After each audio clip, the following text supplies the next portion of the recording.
What is going on, guys? Welcome back. Today we're going to be going through the best and worst tattoo TikToks I could find. So you guys know the drill. Let's jump into it. Okay, so our first one. Would you say that it was your most painful tattoo? Palms. Palms? Without a doubt. Dude, okay, blackout palms. I've seen them done, not in person, but just like on the internet. And every time I see them, I'm like, seems like a whole lot of pain for a whole lot of pain. There's not really, like, they don't look that good. It always blows my mind when someone tries to black them out. Armpit was second worst, but not even close. Palms was by far the worst for me. And you did it in two different ways, right? This was the first session. This was the second session. This one we did with a magazine, like I don't know, something, maybe a 48 mag. Okay. Pretty big needle grouping. Yeah, and definitely. then this was with just a liner needle. He just dots one by one. My hands are pretty fucked up. Oh, that sounds awful. That's crazy. I bet the stippling worked better, just knowing the way the palms are. If I was gonna black out a palm, I would probably grab a 13 and I would just hammer it in real well. I know a lot of people use those, 48 mags or, huge mags for blackouts. I wouldn't do that for the palm. Ugh, crazy. From working all the time, but... Yeah, you work a lot with your hands, so this was the perfect idea to do, yeah. This guy, like when I see his face and he's got like this blackout shit across his forehead and like all this stuff, I'm like, fucking crazy. Crazy that someone did all this blackout stuff to their face instead of like just getting their other arm tattooed. It's crazy. Why? What's the point? Fucking nuts. On to the next. Can any heavily tattooed people tell me what's going on with this 3-year-old tattoo? Clearly you see some like weird reactions happening in the red, which isn't that uncommon. It's actually quite common for red to get weird allergies. Not usually 3 years later, but it happens occasionally. Let's hear what this doctor's got to say. Hi, my name is Dr. Rubin. I'm a board-certified allergist. There is no way that I or other physicians could accurately diagnose this without having a good physical exam and potentially having a dermatologist biopsy this to differentiate what this could be. But what I will tell you is that when... it is funny. A lot of times, like, something will happen to a person's tattoo and they contact me as if I, like, could possibly understand what is actually happening. Like, I'm not a doctor. I know a fair amount of what's happening in a tattoo, and a lot of it is like anecdotal or like just experience that I have, but don't hesitate to go to a doctor. If there's some funky, weird shit happening to your tattoo, go to a doctor. Get an expert opinion on it. I'll tell you is that when you get a tattoo, the pigment goes into the dermis layer of your skin and the immune system will encapsulate that to make it permanent. And in some situations, the immune system could look at it, look at that pigment and think it's a foreign substance that it needs to attack, and it can lead to various allergic reactions. That's crazy, dude. There's so many different things, and oftentimes it is red. I know back couple hundred years ago when Japanese dudes were putting in back pieces and they would put solid red into people's backs, they knew that that person would get sick from the red or they'd have some sort of reaction. It's very common with red and it's just something to look out for when you get colored tattoos. But I, in my experience, have seen it maybe, 5 times, and I've tattooed red into over, 5,000-6,000 people. So it's not that crazy. It is pretty rare, but it does happen. Okay, what does this guy have to say? Here are the 3 biggest mistakes that tattoo artists make when they're doing black and gray. Number 1, not putting enough black in their design. See, black ink is the anchor to a tattoo, and if you don't put enough, it just looks muddy. A lot of artists are too scared to put black, and so they just... But yeah, a lot of the times you see people doing tattoos that are like, they're nice black and gray, and they're so hesitant to put any black in it. So the entire tattoo is like 5 different tones of grays, and you're like, bro, there's no difference between a medium and a light gray. Like there is, obviously, there is a huge difference. But when there's no black to contrast it, they might as well be the same damn thing. It's just like a light to a light to a light. Nothing there. And it ends up looking like a fucking muddy, boring ass blob instead of having some actual depth. Like if you are tattooing, you should be using black in every single tattoo. And if you're tattooing with color, you for sure need to make sure that black is like prominent and there, or else all that color, the same thing happens. Same thing applies. It looks muddy. Yeah, put black in your tattoos. Okay, fuck. Look at this. God. What a dumb idea. Okay, there's a handful of things we need to talk about here. First off, that scar is fucking gnarly. To try and put a cover up on that at this point is pretty wild. And for them to have put just like this like tiny design on top of it is stupid, irresponsible, and hard to look at. If I was gonna cover this up, I would do, and I'm not gonna say panther because I know you guys think I'm gonna say panther, but I would do something that takes up the entirety of the sleeve. Like you throw in some like, maybe like a black and gray space scene or something like that. And you could use parts of that as like a galaxy or something. I don't know. But what I do know is that that is something that you shouldn't really be tattooing into because the results are gonna look like shit. And I guarantee you that thing, that snake looks like garbage. Oh my God, I hate it. It drives me crazy. And it drives me crazy because you know that this poor guy doesn't like that scar and he wants to get it covered up. And then someone told him, yeah, all you have to do is do this tiny little fucking snake. And it just looks like a little worm now. Ugh, God, awful. Yeah, they should have tattooed the whole arm and maybe done something creative to make it hard to see that there's this gnarly scar going through it. But silly tattooing.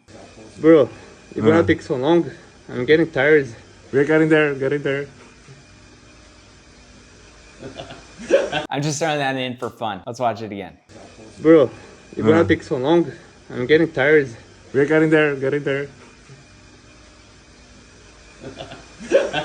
You know, these tattoo skit things have been popping up on the internet for like the last 5 years. And most of the time, I just skip past them. They're boring as fuck. They talk about nothing. But this one genuinely made me like happy and I just liked watching it. But on to the next, okay? I just want to take a moment to thank you guys. We just broke 30,000 subscribers. We're trying to make it to our goal of 50,000. Please like and subscribe to our channel. We appreciate you so much. God, TikTok, dude. TikTok, yes. People doing dumb shit like this all the time. I want to bring someone up. His name's Ephemeral Remy. And I actually really like the guy, got a lot of respect for him. But a lot of times what he's doing with his like blackout sleeve stuffs, I know that he does a lot of experimental things like this. And this is a good example of why body mod stuff like that, where like, oh, you just put gray over it or you just put white over it and then you could cover it up. Like, it doesn't actually work in real life. And if you are hammering white into this tattoo, all you're gonna end up with is a muddier version of the tattoo. Like, instead of having a black version of this like little girl holding up her hands, you're just gonna have a gray version of this little girl holding up her hands. And none of that cover up stuff you did really did anything. So like when people leave things in the comments like, why don't you just put white over it? I'm always like, that works in some cases in very unique spaces. Like if you're doing body mods and you have a blackout sleeve and you put gray over it and then you put a rose over it, might work. But when you're just talking about regular ass tattooing like this, and you try and put a white or a brown or something like that, the tattoo results are trash. And it's like one of those things better left not done. Okay, so on to this. I believe we can all look at this and be like, I know why someone would look at that and be like, it looks cool. But I think we can all look at it and be like, there's some problems here. Obviously, pounding that much white into a person's face is a dumb idea. And then putting an orange outline around it is an even worse idea. Like aesthetically, I like it. I think it looks cool. I just know that it's not gonna last very long. At least the part that's on her actual face is black and probably her hair will grow out to cover out the rest of it because that part's gonna fade anyways. Like that orange gonna be gone, especially in a person's face. I'm always taken back a little bit when I see shit like this. I'm like, they know what's gonna happen to that tattoo. They know it's gonna fall apart. What is happening that a good, talented artist who can pull something like this off is deciding to not care about the end results? And had they done some like slightly different things, like instead of putting gray and they just left it a black outline, it would still be a pretty fucking gnarly face tattoo and last a lot better. So I don't know, I'm always like kind of like, what the fuck is going on here? Why do they choose to make these mistakes on purpose? Because like, again, someone who's qualified to do a tattoo like this, they also have the understanding that it's not gonna look like this forever. So why? What's the point? On to the next. Rafael Taraf, I don't know how to pronounce that, but man, oh man. I wanted to share this with you guys because I think a lot of times people look at this type of Japanese tattooing and they go like, oh, it looks kind of dumb, like in a cool way. But I just like, I love that look of like, here's a design, it's plastered on you and it looks nice and solid. There's no like bullshit. Like they're not trying to like sneak something past you. It's just straightforward fucking solid tattooing. And I love looking at it. Looking at her back with the snakes, oh, just super cool tattooing. She's got some of the best work I've seen. And to think that it was all drawn on, even cooler. Just amazing. I believe he tattoos at a place called Bold Tattoo in, I believe, Spain. But I could be wrong about that. Either way, he's a great tattooer. Rafael Taraf. Let's look at her back one more time.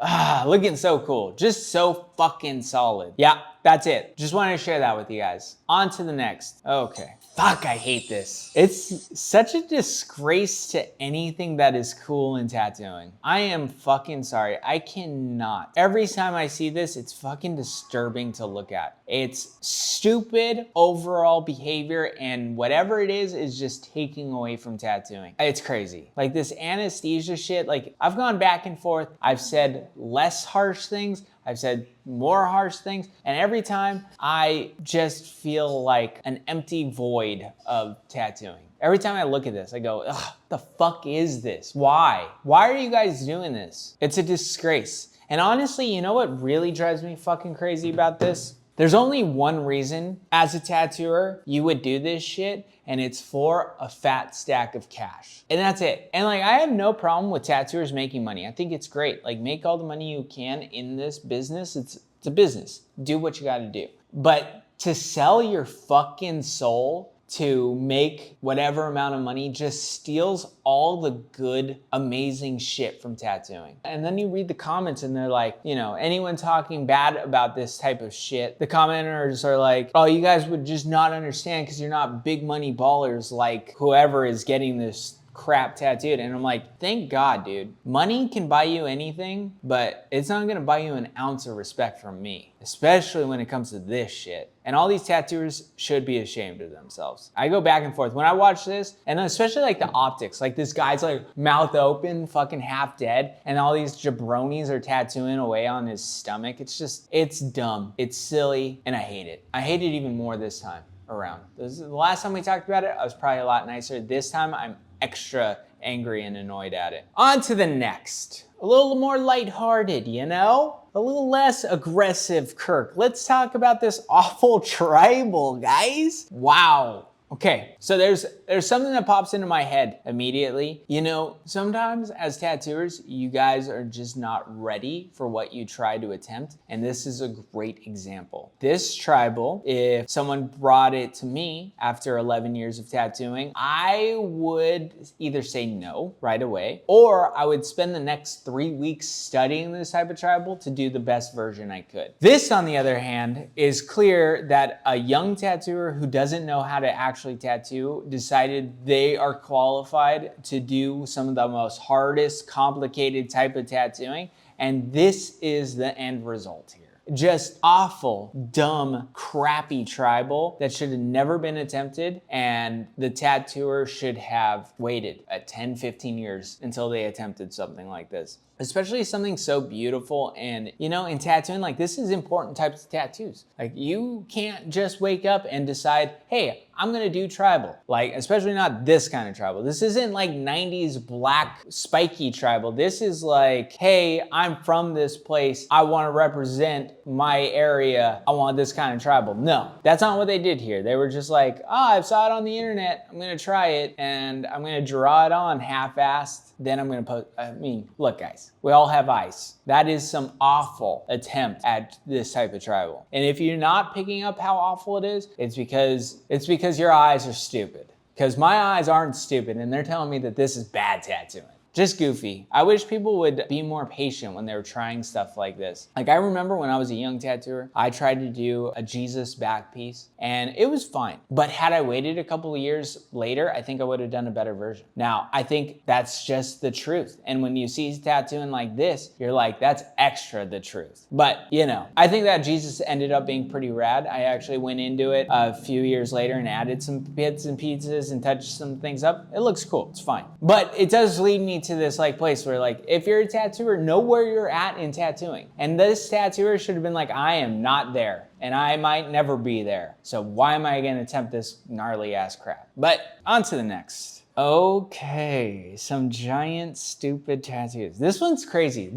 I went into some bangers here, dude. Nothing but awful stuff. Now, aesthetically, I actually don't mind this tattoo. And, you know, if this is what the client wanted, they definitely got like this tattoo done well enough. I don't think I really have any complaints about it, except for the fact that I just don't like it. Like, I think it's a waste of a back piece. I don't think it looks good. And I feel like had this not been like filmed the way it was filmed and promoted the way it was promoted, most people would never want this on their back. And it kind of drives me nuts when I see like just dumb ideas promoted really well and then it convinces other young people to get dumb crap on them. And not that like, again, there's nothing fundamentally wrong with this tattoo. Like it's just a giant dumb flower. But if the marketing wasn't there for it and like, you know, she didn't have this paintbrush and she wasn't doing one of these like, oh, look at how cool this is. I just think we'd all be like, what is it? You know, like why? What's the point? And then to have these like big red circle thing next to it, I'm like, I'm glad you're expressing yourself, but like how happy is this client gonna be in 10 years? You know, I'm not saying that I know. I'm not saying I know for a fact that they're not gonna be happy with it. They might love this in 10 years. But I also know and have experienced enough people regretting tattoos later down the line that I'm like, there's also just a good chance that they're just gonna regret this. Like, you know, for someone who gets a big back piece, there might be like a 10% chance they regret it someday. Most people aren't. But when this is what you're tattooing on them, I think that regret shoots up to like, there's a 20% chance they don't regret this tattoo and they just love it. But who am I? What do I know? I'm not one of these trendy kids. What do I actually know about this garbage? I know I don't want it. That's for sure. And I hope you guys know that too. Fuck, I hate it. I just hate it. Just a hater today.